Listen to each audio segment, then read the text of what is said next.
Hello, everyone, man. This is Eric back with All Replay, man. And it's easier for me to go live to kind of tell stories. I'm telling stories from back in the day. This is probably 10, 15 years ago when you used to buy and sell cars, going to the auction. Used to get a lot off of Craigslist years ago when Craigslist was really kind of, popular before Facebook Marketplace became a thing and everything like that. There used to be the place to go to really get cars where they're in good condition. I would go to Craigslist and basically just search for cars from like 500 to $2,000 or whatever like that, and just always be looking at it every day or every couple of days. And when something new popped up, you can usually tell by the pictures, the location where the car is, how many miles it had, and just the condition of it. You know what I mean? If it's in good shape. I remember buying one. It's kind of getting off topic here, but I remember buying one that was I think it was a '91. It was a I'm trying to remember exactly what kind. It was a mint car. It had like 50,000 miles on it. And I had this thing where I was like, oh my gosh, should I buy this vehicle? You know what I mean? And you end up going to buy it, and I bought a 1,500, the Kelly Blue Book value for it, and it was the original car, but it was like a grandparents' car or something like that. Garage just needed a headliner fix or whatever like that. I think we ended up selling it for like 2,000, 2,500, $3,000, and it was worth like four, five, $6,000 just in the condition it was in. Just the headliner was coming out. But anyway, I remember probably looking on it was either Craigslist, Facebook Marketplace, something like that. I remember seeing this Dodge Stratus RT. It's a RT. It had the same engine as the Mitsubishi Eclipse, I believe it was. And so what made it special was the RT portion of it. And what it was a young fella that I think he was going to college here at FSU, and he had it at a mechanic shop. Mechanic shop said that it needed a mass airflow sensor. So basically, the symptom that it had was that it was you crank it up, start it, and try to drive it, and it was cutting off because the mass airflow sensor. Yeah, I think this is like a '90s car. I don't even remember what year. It's been so long, but it would not idle right. You know what I mean? Because it didn't know how much air it was getting, so it didn't know how much gas it was getting. And if you were hitting the gas pedal, it definitely didn't know how much gas to give it. I mean, that mass airflow sensor is very, very crucial, especially in those years. So Amarin, messes in back and forth like, hey, I would like to take a look at the car, and so we met, and it was like later in the evening because I remember it being kind of darkish. It's probably like 6, 7 o'clock or something like that because I was off of work. You know what I mean? So the mechanic shop was probably like 5 minutes, maybe 6, 7 minutes from my house. It was over by the FSU Stadium. I might have to drive by and kind of like show it or whatever.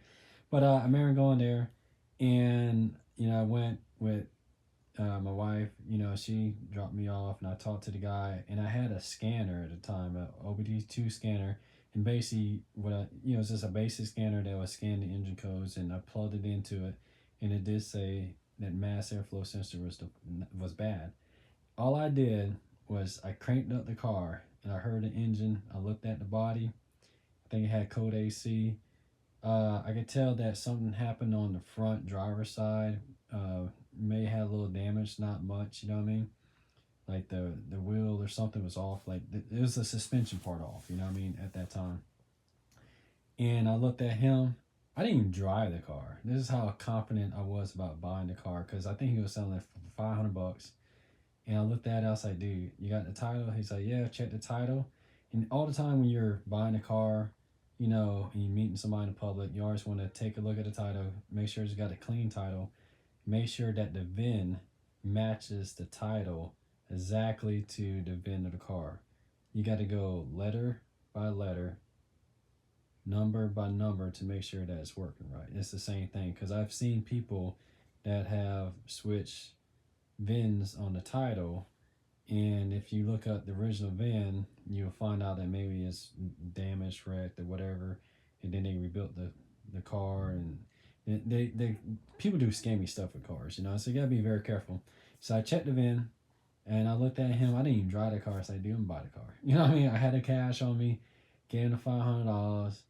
I looked at my wife. I was like, "Hey, I'm buying this car, man."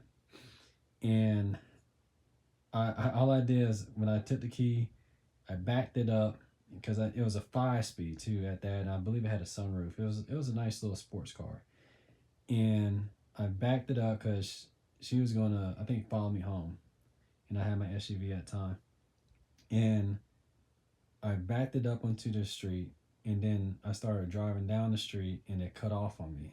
Right, I was like, "Oh, I'm not dealing with this. I'm gonna get this Joker home." Right, it's like it's getting a little late. You know what I mean? It's probably not pitch black dark, but I was like, "Dude, I'm gonna get it home." And being a 5 speed, I mean, you can just do what you need to do. So what I did, man, I when pushed the clutch in, put it in first. I crunk it back up, push the clutch in, put it in first, and then I went ahead and revved that engine and went the second and scooted all the way back to my house, man, just to so it wouldn't cut off. You know what I mean? I just pushed it to the limit. You know what I mean? My wife's like, I got to the house, I parked it. You know what I mean? Took the keys, the title inside. And she's like, "You just driving crazy." I was like, "No, I want to make sure I get home because I didn't want it to get stuck." You know what I'm saying? So what I did, I went ahead, I jumped on eBay. If you follow a lot of these stories, like you'll see, there's a solution. And I found it might have been like a 95, so I don't even remember. And I looked up a mass airflow sensor for that Dodge Stratus RT, and I cross-referenced it because it had the same engine as the Mitsubishi Eclipse. I believe it had a V6 in it and everything like that.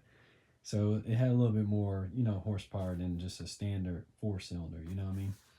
And basically, what I did was I went ahead and cross-referenced it with the Eclipse part because the same part is just in a different car, right?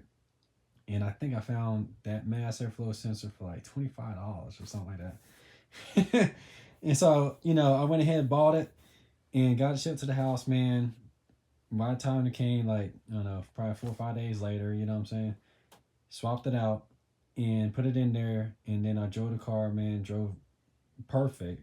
I drove to work and everything like that because I went ahead. I'm pretty sure by that time I went ahead and put the title in my name. I got insurance on the car. I always like to drive the cars to work so I can get a feel for them.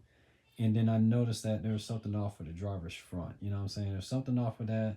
And I think that when I tested the sunroof, like it worked, but it was a little slow or something. It was something off of that. It wasn't perfect. It was a used car, man. I think it had like 100 something thousand, maybe 125,000 miles on it. But the thing was that I had $525 in it, plus the price of putting it in my name with a title, probably $100 there, some insurance, gas, whatever. So let's say I had 800, $900 in it, man. So I drove for a few days. I was like, okay, the car's good, but it needs suspension work. I didn't want to do suspension work at the time. It was more than I want to do because replacing the mass airflow sensor took like probably 10, 15 minutes to unbolt it from the air intake holes and replace it, whatever. And so what I did was I went ahead and put it back on Craigslist or whatever, and I put it up for like I think $1,800. You know what I'm saying?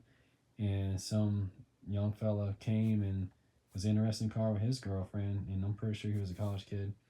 And I think he offered me like 16 or something or whatever. We ended up selling for like 16, $1,700. So basically, that's how I profited $1,000 on a car.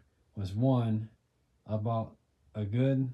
I always try to buy good body cars because I know how to change, sensors, maybe if it needs like a radio or a mirror or something stupid, something simple, you know what I mean?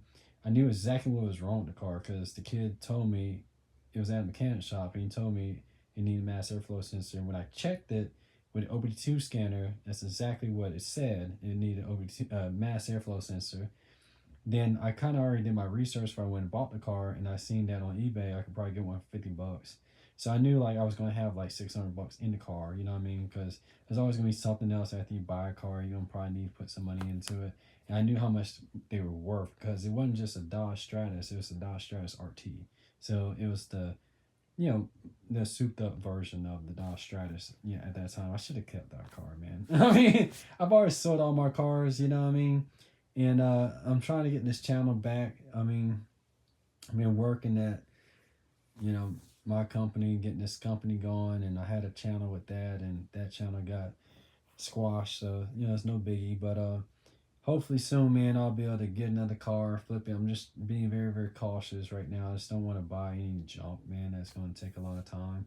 I got kids, a wife, and everything like that. But that's the story on the Dodge Stratus, how I profited $1,000, and you can too, man. I mean, it's definitely a way of doing it, but you know that was years ago. It was easier to work on cars years ago. Nowadays, cars are different. There are a lot more computers on them, a lot more programming in them. It's a lot more complicated parts. You know what I mean? Like that Dodge whatever nitro I had. You know what I mean? Had to tip them. It's like all the relays are soldered on the circuit board, and cars have gotten complicated, man. They used to be a lot easier for us to kind of fix and just kind of work on ourselves. You know what I mean? Years ago, from what I understand. But I do appreciate y'all checking out these stories. I do have a lot of stories of cars that I've bought and sold over the years. And I'm just putting them out there, man. And we'll see if y'all like them. Give me a comment, thumbs up, whatever. I know I haven't been going live, I mean, this channel's been sitting kind of dormant for a while. Trying to bring it back a little bit. I do appreciate the people that have subscribed. I do appreciate the people that have stuck with the channel. And, now that the channel has gotten monetized, we'll just keep it going. It's going to take a little bit, man. It might take another 6 years, but it'd be worth it. And then I can start getting some nice stuff from the auction, that's not junk. I don't want to waste my time on anything, man. I got too much going on. You know what I mean? I just gotten too old. But appreciate y'all. Like, share, subscribe, and I'll see you in the next one. All right, bye.